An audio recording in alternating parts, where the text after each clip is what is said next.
पुढचे 9 दिवस रोज इथं 7 वाजता हजर राहायला पाहिजे. हे भाई अजून आहे ना गरबाच खेळतात, डान्सर नाही झाले तुम्ही. पण डान्सर म्हणजेच गरबाच तो उदय. मागच्या वर्षी गरब्याला पहिलं प्राइज ईस्टला मिळवलं, दुसरं प्राइज वेस्टला मिळवलं. आता या वर्षी पुढचा विचार करायची सवय नाही मला. मग सवय बदल बाबा, सवय बदल.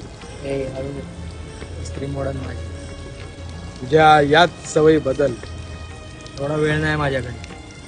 आता प्रत्येक चौकात गरबा जिंकायचा आहे मला. हो गरबा विजेते. असं किती चौकात गरबा असतो रे तुमचा. कोणापेक्षा तरी भारी स्टेप करून तुम्ही कोणती तरी पोरगी पाठवणार, नंतर त्याच ठिकाणी कोणीतरी दुसऱ्या येऊन तीच पोरगी पाठवणार. असे सगळे नवे जुने संपवून प्रत्येक गरब्यात मीच पोरगी पटवणार असेल. गरब्यात फक्त चमडीच टिकतात. मग मी चमडी असं समजायचं आहे.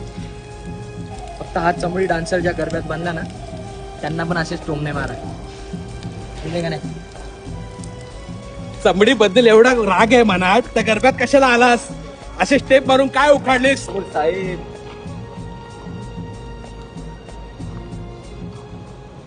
गरब्यात गरबा खेळायला जुन्या 5 आणि नवीन 5 स्टेप करावे लागतात. तुम्हाला चमडी डान्सर बनण्यासाठी किती मारावे लागले असत्या स्टॅपा.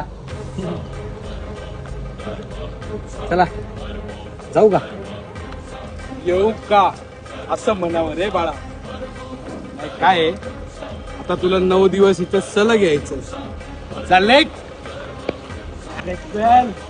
साहेब तुम्ही नाचता भारी. मंडळ कोणतं तुमचं? जिथं माझा गरबा ते माझा मंडळ. चल चल.